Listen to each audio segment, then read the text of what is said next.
দুইজন ছিলেন মাঠেই। একজন অবশ্য টেলিভিশনের পর্দাতেই খেলা দেখছেন। তবে ভারত টি-20 বিশ্বকাপ জেতার পরে সমান উচ্ছ্বাসিত তিনজনই।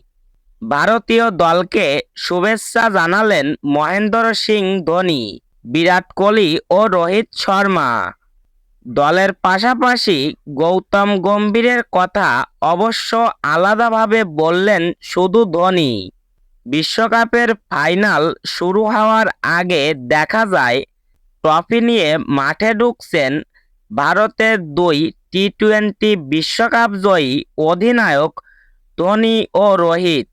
দুইজনেই খেলার শেষ পর্যন্ত মাঠে ছিলেন, দলের জয় উপভোগ করেন। রোহিত মাঠে নেমে দলের সকলের সঙ্গে আনন্দ ভাগ করে নেন। খেলা শেষে ভারতীয় দলের ট্রফি জয়ের ছবি নিয়ে ইনস্টাগ্রামের পাতায় ভাগ করে নেন ধোনি। সেখানে তিনি লেখেন, আমাদের আবার ইতিহাস তৈরি হলো।